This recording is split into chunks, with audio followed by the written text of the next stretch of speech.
శ్రీమాత్రే నమః. నల్లదారం వెనుక నమ్మలేని నిజాలు. ఈ మధ్య ఎవరి కాళ్ళకు చూసినా నల్లదారాలు కనిపిస్తున్నాయి.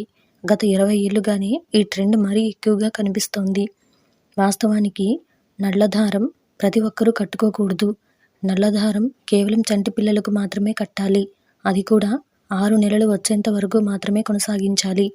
అంటే అన్నప్రాసన వచ్చే వరకు కాళ్ళకి, చేతులకి నల్లదారం కట్టవచ్చు. మొలతాడు, నల్లపూసలు కట్టడం చాలా కాలంగా వస్తున్న సంప్రదాయం. బాలారిష్టాలు పోగొట్టడానికి, దిష్టి దోషాలు తగ్గించుకోవడం, బిడ్డ క్షేమం కోరుతూ నల్లదారం కడుతుంటారు. మీ దగ్గర బంగారం ఉన్నా సరే నల్లతాడే కట్టాలి. గతంలో మనం ధరించే బట్టలు బట్టి మనం ఏం చేస్తున్నామో చెప్పేసేవారు. తెల్లటి తలపాగాతో కట్టుకోవడం ఆరోగ్యానికి, న్యాయానికి సంబంధించిన విషయం. డాక్టర్లు తెల్లకోటు వేసుకోవడం, ఒకప్పుడు జడ్జిలు కూడా తెల్లటి విగ్ పెట్టుకుని తీర్పులిచ్చేవారు. మన భారతదేశంలో సాంప్రదాయం అక్కడిది.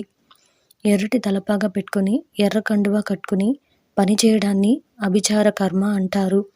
గతంలో పోలీసులు ఎర్రటి టోపీ పెట్టుకునేవారు. ఇలా ప్రతి రంగుకి ఒక ప్రత్యేకత ఉంది. కానీ నల్లటి వస్త్రాలు నిషేధమని మార్కండేయ పురాణం చెప్పింది. ఒక ప్రక్రియలో పనిచేసేటప్పుడు మాత్రమే ఉపయోగించాలని తెలిపింది. మరి వాటిని గురించి ఈరోజు ఈ వీడియోలో చూసి వివరంగా తెలుసుకుందాం. మీరు ఇలాగే మరిన్ని మంచి విషయాలు తెలుసుకోవాలి అనుకుంటే మన ఛానల్ని సబ్స్క్రైబ్ చేసుకోండి. ఈ వీడియోని ఒక లైక్ చేయండి. మీ ఫ్రెండ్స్ అండ్ ఫ్యామిలీ మెంబర్స్కి షేర్ చేయండి.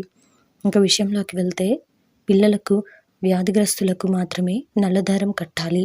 తద్వారా రోగ నిదానం జరుగుతుంది, దోష నివారణ జరుగుతుంది, పిల్లలకు క్షేమం కలుగుతుంది. ఆడవాళ్ళు నల్లపూసలు కట్టుకోవడం కాదు, నల్లమణి ధరించాలని శాస్త్రాలు చెప్తున్నాయి. ఒక్కటే నల్లపూస కట్టుకోవాలి. అది కూడా 16 రోజుల పండుగ నాడు మాత్రమే. అంతేగాని నలుగురు చేస్తున్నారని మనం నల్లదారం కట్టుకోవడం సరికాదు. మార్కండేయ పురాణం ప్రకారం నల్లటి రంగు నిషేధం. నలుపు రంగు పరమేశ్వరునికి చాలా ఇష్టమైన రంగు.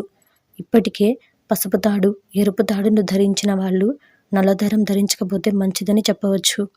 నల్లదారం ధరించడంలో ఏవైనా సందేహాలు ఉంటే జ్యోతిష నిపుణుల సలహాలు తీసుకోవచ్చు. కొన్ని రాసుల వాళ్ళపై నల్లదారం ప్రభావం చూపే అవకాశం ఉంది.